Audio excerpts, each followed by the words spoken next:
Now, I get to introduce to you a seriously great person who you know is seriously great, but you don't know how great. Academy Award winner Patricia Arquette starred in Boyhood, the critically acclaimed 12-year project from Richard Linklater, for which she has won the Oscar, the Golden Globe, BAFTA, SAG, New York Film Critics Circle, Los Angeles Film Critics, and Independent Spirit Awards for Best Supporting Actress in Motion Pictures. And we could go on like that, but she marked out here a lot of her credits. She said, no, that's too much already. So, so perhaps you may know those, but you don't know. Maybe that she was the granddaughter of comedian Calif Arquette. Did you know that? That she comes from a family in the entertainment industry. Her father was actor Louis Arquette, and her siblings Rosanna, Richmond, and David Arquette are all actors, and her fiercely proud transgender sister Alexis. Did you know that after visiting Haiti and seeing firsthand the destruction caused by the devastating earthquake that hit the island, Patricia started the charity Give Love to help provide victims of the Haiti earthquake with sustainable sanitation in the aftermath of the disaster. Give Love's work now extends to pilot programs with local organizations in Nicaragua, India, Uganda, and, you know, she's also there with the Sioux tribe in Standing Rock. I mean, this is a seriously good... She is known for her outspoken position on women's rights. She's become a sought-after guest speaker and troublemaker in all kinds of wonderful ways. And she is part of our coalition for an expanded and new Equal Rights Amendment. I am so happy to present to you Patricia Arquette.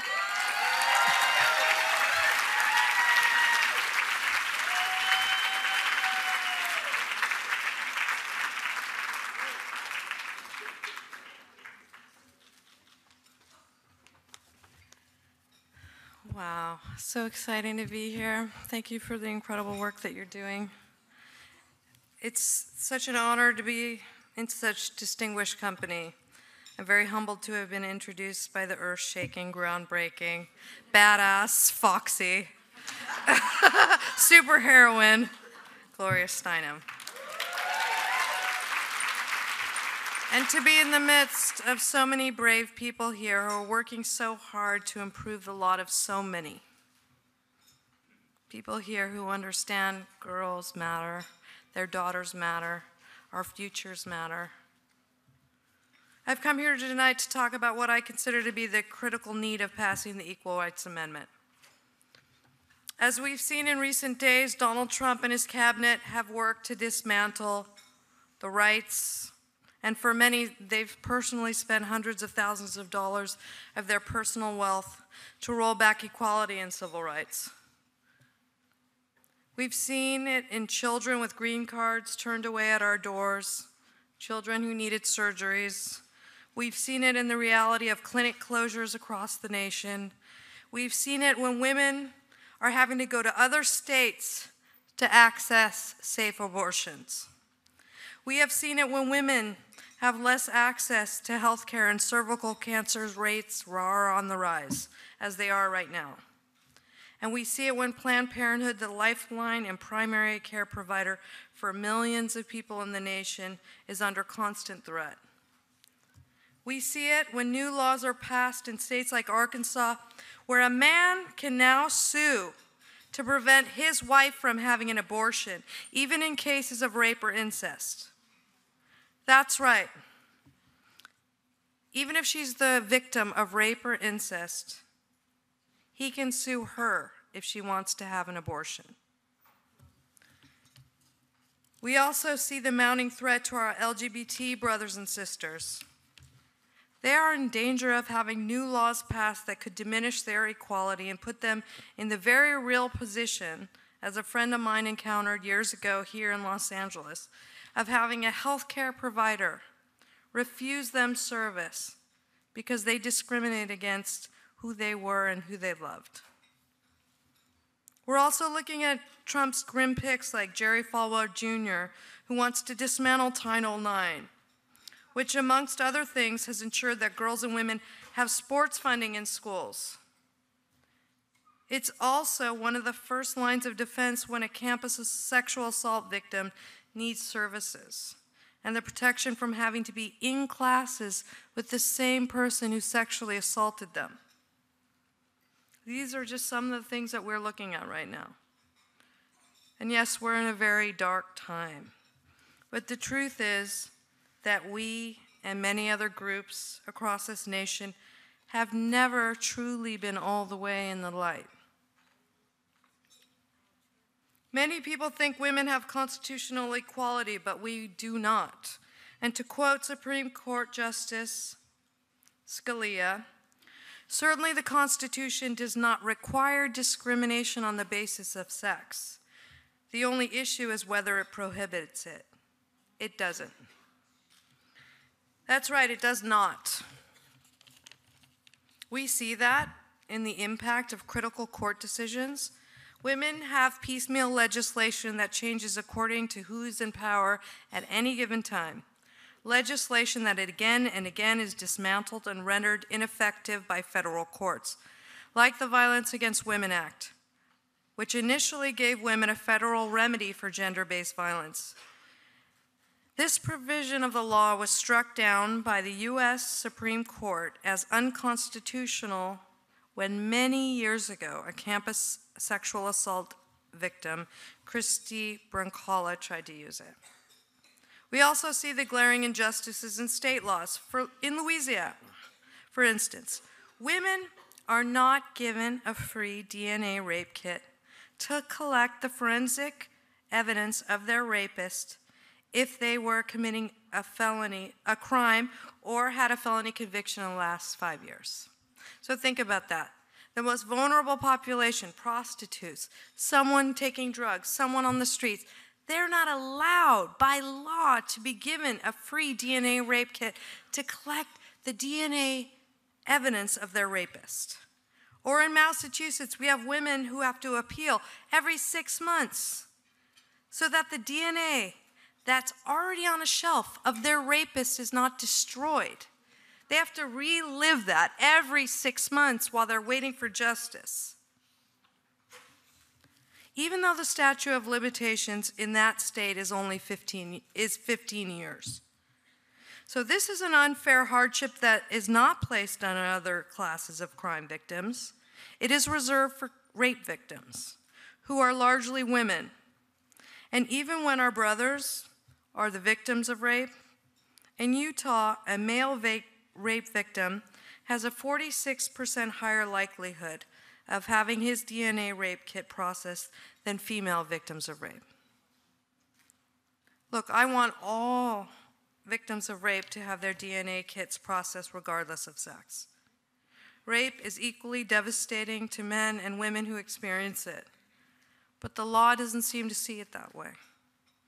What we are looking at here is a clear example of unconscious gender bias and how women are legally treated as subhuman. We right now have thousands of unprocessed rape kits languishing on shelves across the nation. Not just in one state, we have seen this in every single state. In some states, the amount of the backlog is still unknown. At its best, this is unconscious bias, and at its worst, this is gender-based criminal neglect. And even when women do get to the courthouse doors, the wheels of justice are still frozen for them. The woeful injustice in the Stanford rape case is sadly not an anomaly. It's the norm. 2% of rapists ever see 1 day in jail. So we need to examine this, as well as why there are not adequate funding for other areas that largely affect women, like domestic violence support. We have 10,000 women and children turned away from domestic abuse services every single day. That's over 3.5 million women and kids a year. So why is the funding inadequate? And I will tell you why. It's because women do not hold the same value in our society. And that is a fact borne out in our founding document. Women in America do not have constitutional equality. Even though we forced countries like Afghanistan to put it in their constitution. Women here have partial rights, and therefore they have partial justice. We have widespread and historic gender bias at play, and it will not be remedied with anything short of the Equal Rights Amendment. The ERA will ensure that women's rights are not left in a gray area or left to the mercy of state laws, some of which are weaker than others. Why should a woman in one state have fewer rights than a woman in another? There should be equal rights for all women, regardless of what state they live in.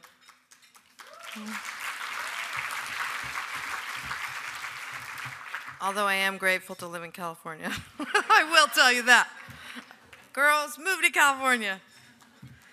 Federal courts should not be able to judge women's rights by a lower standard of review because discrimination against women has not been deemed worthy of scrutiny. The higher standard of review afforded other forms of discrimination by the federal courts. Legally, morally, and ethically, the truth is this nation has turned a blind eye to widespread gender bias. And economically, women have historically been discriminated against. Just look at the equal pay case of Lilly Ledbetter, in which Congress had to overturn the Supreme Court decision with legislation just to ensure that when women win their equal pay claims, they can get equal pay. They were denied. Supreme Court Justice Bader Ginsburg, speaking for dissenting justices, stated, "In our view, this court does not comprehend or is indifferent to the insidious way in which women can be victims of pay discrimination." We have African American women being paid 68 cents on the dollar, Latinas making 54 cents, Native American women making 55 cents, and white women making 78 cents an hour compared to their white male counterparts. It's estimated that it will take anywhere from 40 to 118 years to close the gender wage gap. This is not 1787 when the Constitution was drafted. In today's America, we have millions of women as the sole breadwinners. Half of the country's breadwinners are women now. We have an estimated 33 million women and children living in poverty in the USA who would not be if they were paid their full dollar. We could impact, with equal pay, 33 million women and children. We have 1 in 5 kids who are hungry in the USA, the wealthiest nation on earth. And it should come as no surprise to anyone that if you're being raised by a single mom, the chances of you living in poverty are much higher, even if your mom works full-time. It amounts to nothing less than economic smothering. America has more women, elderly women in poverty, than any other industrialized nation on earth. In fact, if you speak to women who've won big battles like Lilly Ledbetter, she will tell you that every month that she gets her pension and Social Security, she sees the impact of decades of economic discrimination against her. The remedy here is to give women and their lawyers every fair tool to examine, challenge, and tear out widespread and historic bias at its roots. Once and for all, don't women deserve full equal rights in the United States of America? Because make no mistake, when you have extra scrutiny and legal protection a constitutional amendment affords you, you have more likelihood of winning cases and enacting strong and just laws. Women need the legal framework that challenges discrimination in equal pay, rape, and domestic violence cases. Without the ERA, women are left at the mercy of the court and politicians, both state and federal, who often do little or nothing for gender justice. Equal means equal, or it means nothing at all. So what is the ERA? It is a few simple words. So far, we are going to change this and make it more inclusive, but right now this is what it is. Equality of rights under the law shall not be denied or abridged by the United States or any state on account of sex. Is that really a principle that anyone should oppose?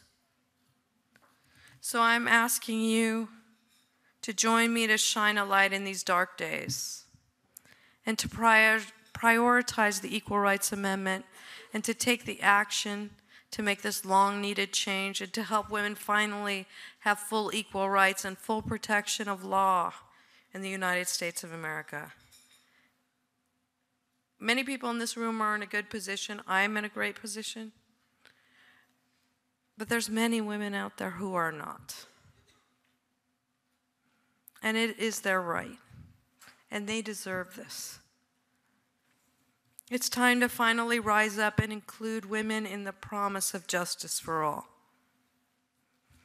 Gloria Steinem, you may have spoken about this 40 years ago. Maybe you were a little bit early. But I hope that everyone in this room is ready and willing to support you in your call for this now.